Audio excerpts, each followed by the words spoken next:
മനുഷ്യജീവനുകൾക്ക് ഭീഷണിയായി Edakochi Aroor പാലത്തിലെ approach road. 70 വർഷം പഴക്കമുള്ള ഈ പാലത്തിന്റെ അപ്രോച്ച് റോഡ് ഇടിഞ്ഞു താഴ്ന്ന നിലയിലാണുള്ളത്. അപകടങ്ങൾ തുടർക്കഥയാകുന്ന ഇവിടെ അപ്രോച്ച് റോഡിന്റെ പുനർനിർമ്മാണത്തിനോ അറ്റകുറ്റപ്പണികൾക്കോ അധികാരികൾ മുൻകൈയെടുക്കാത്തതിൽ പ്രതിഷേധം ശക്തമാക്കുന്നു. ദിവസേന നൂറുകണക്കിന് വാഹനങ്ങൾ കടന്നു പോകുന്ന റോഡിന്റെ ദുരവസ്ഥയിൽ ഏത് നിമിഷവും വലിയ ദുരന്തം സംഭവിക്കാമെന്ന് പ്രദേശവാസികളുടെ മുന്നറിയിപ്പ്. കൊച്ചി നഗരത്തിന്റെ കവാടമാണ് ഇടക്കൊച്ചി അരൂർ പാലം. ചേർത്തലയിൽ നിന്നും അരൂർ വഴി ഇടക്കൊച്ചിയിലേക്ക് കടക്കുമ്പോൾ അരൂർ പാലത്തിന്റെ അരൂർ ഭാഗത്തുള്ള അപ്രോച്ച് റോഡ് ഇടിഞ്ഞു താന്നിരിക്കുകയാണ്. ഇവിടെ അപകടങ്ങൾ പതിവാകുന്നു. അനേകം ആളുകൾക്ക് അംഗവൈകല്യം സംഭവിക്കുകയും ഒരു മരണം വരെ സംഭവിക്കുകയും ചെയ്ത ഒരു പ്രദേശമാണ് നമുക്കിവിടെ കാണുവാനായിട്ട് സാധിക്കുന്നത്.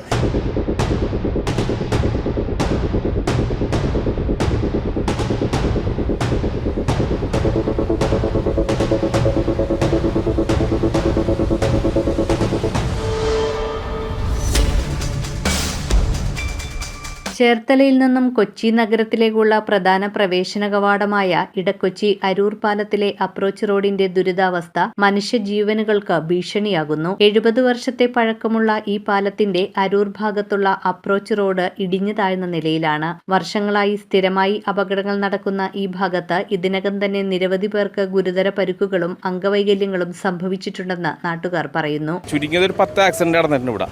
കാർ വട്ടം പറഞ്ഞത്, അതുകൂടാണ്ട് ബൈക്ക് പോയി ഇടിച്ചത്, പിന്നെ ഈ കട പൊളിഞ്ഞെന്ന് പറഞ്ഞ് ഇടിച്ചിട്ട്. അപ്പോൾ ഇതിവിടെ വരുമ്പോൾ ഒരു കൺട്രോളിങ് കിട്ടാത്ത മാതിരിയാണ്. ഇവിടെ വണ്ടി പാളിപ്പോണ്. ഇവിടെ നമ്മുടെ കൂട്ടുകാരനെ ഇപ്പോൾ കഴിഞ്ഞ ദിവസം, അതായത് ഒന്നരാഴ്ച മുമ്പ് ഒരു ആക്സിഡൻറ്റ് ഉണ്ടായി. അത് വേറെ ഒന്നുമല്ല, പുള്ളിക്കാരൻ ബൈക്കിന് പോയിക്കൊണ്ടിരിക്കണമായിരുന്നു. ബേക്കിൽ നിന്ന് വന്ന ഒരു കാറുകാരൻ കൺട്രോൾ തെറ്റിയിട്ട്, അതായത് ഇവിടെ ഒരു കുഴിയായിരുന്നു. ഇപ്പോൾ ആരോ എന്തോ ഇട്ടിട്ടുണ്ട്. ഇത് കുറേ നാളായി ഇതിപ്പോൾ. അത് ഇപ്പോൾ ആക്സിഡൻറ്റ് ഒരുപാട് നടന്നിട്ടുണ്ട് ഇവിടെ. അപ്പോൾ ബേക്ക് വന്ന് വണ്ടി വട്ടം വന്ന് പറഞ്ഞിടിച്ചിട്ട് കയറ്റി ഇതാണ്. അങ്ങനെ അന്ന് തന്നെ 3 ആക്സിഡൻറ്റ് ഇവിടെ നടന്നായിരുന്നു. അപ്പോൾ അതിലൊരാൾ മരിച്ചുപോയി, ലാസ്റ്റത്തെ ആൾ മരിച്ചുപോയി. ബാക്കിയുള്ള 2 ആളിലാണ് ഇപ്പോൾ ഒരാൾ ഭയങ്കര സീരിയസ് ആയിട്ട്. ഇപ്പം എൻ്റെ ഒരു കൂട്ടുകാരൻ 10 ലക്ഷം കഴിഞ്ഞ് ഇപ്പോൾ അവിടെ നിന്ന് ഇതാക്കാൻ നേരത്ത്. ഇന്നലെ മിനിയാന്ന് ഡിസ്ചാർജ് ചെയ്ത് കൊണ്ടുവന്ന്. പാലം വഴി കടന്നുപോകുന്ന വാഹനങ്ങളുടെ ഡ്രൈവർമാർക്ക് പാലവും അപ്രോച്ച് റോഡും സംഗമിക്കുന്ന ഭാഗത്തെ ഗട്ടർ തിരിച്ചറിയാനാകാത്തതാണ് അപകടങ്ങൾക്ക് പ്രധാന കാരണം. രാത്രി സമയങ്ങളിൽ സ്ഥിതി കൂടുതൽ ഗുരുതരമാകുന്നു. പാലത്തിൽ സ്ട്രീറ്റ് ലൈറ്റുകൾ നിലവിലുണ്ടെങ്കിലും അപ്രോച്ച് ഭാഗത്ത് വെളിച്ചമില്ലാത്തതുമൂലം ഗട്ടറുകൾ ഡ്രൈവർമാരുടെ ശ്രദ്ധയിൽപ്പെടാതെ അപകടങ്ങളുടെ ആഴം വർദ്ധിക്കുന്നു. കഴിഞ്ഞ ദിവസം രാത്രി 2 മണിയോടെ KSRTC ബസ് ഈ ഭാഗത്ത് നിയന്ത്രണം വിട്ട് അപകടത്തിൽപ്പെട്ടു. ബസ്സിലുണ്ടായി 20ഓളം യാത്രക്കാർക്ക് പരിക്കേറ്റു. സ്ഥലത്തെത്തിയ പോലീസ് സംഘമാണ് പരിക്കേറ്റവരെ പള്ളുരുത്തി ആശുപത്രിയിൽ പ്രവേശിപ്പിച്ചത്. ഇടക്കൊച്ചിയിലേക്ക് കടക്കാൻ 3 പാലങ്ങളാണ് നിലവിലുള്ളത്. അവയിൽ ഏറ്റവും പഴക്കം ചെന്നതും ഗതാഗത സമ്മർദ്ദം ഏറ്റുവാങ്ങുന്നതും അരൂർ പാലമാണ്.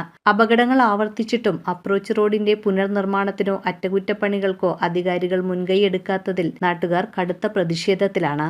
ഇവിടെ നിരവധിയായിട്ടും ഒരുപാട് കംപ്ലൈന്റുകളുണ്ട്. കുറെ പരാതിയും കൊടുത്തിട്ടുണ്ട്. ഇവിടുത്തെ ഏത് സെക്ഷനാണെന്നറിയില്ല. എന്ന് വെച്ചാൽ അരൂര്, ഇപ്പുറത്തേക്ക് അരൂര്, അപ്പുറം പള്ളുരുത്തിയാണ്. ഏത് കോർപ്പറേഷനാണെന്ന് നമുക്ക് കറക്റ്റായിട്ട് അറിയില്ല. പക്ഷേ പോലീസിനോട് കംപ്ലൈൻറ്റ് പറഞ്ഞിട്ടുണ്ട്. ഇതിനെ ചൊല്ലി പറഞ്ഞിട്ടുണ്ട്. പക്ഷേ ഇത് ഇവരെ പരിധിയല്ല എന്നൊക്കെ പറഞ്ഞിട്ടാണ് മാറുന്നത്. ഇത് ഭയങ്കര പ്രശ്നം. ഇതാരും ഉത്തരവാദിത്തപ്പെട്ട ആൾക്കാർ ഇത് വാസം പറഞ്ഞാൽ ചെയ്യുന്നില്ല എന്നാണ് അതിനെക്കുറിച്ച് മനസ്സിലാക്കാൻ പറ്റിയത്. എത്ര വട്ടം ഇപ്പോൾ അതിനുശേഷം ഒരുപാട് കംപ്ലൈൻറ്റ് വന്നു. ഇതുവരെയായിട്ട് അതിൻ്റെ റോഡിൻ്റെ പണി തീർത്തിട്ടില്ല. ഒരു സ്റ്റെപ്പാണിത്.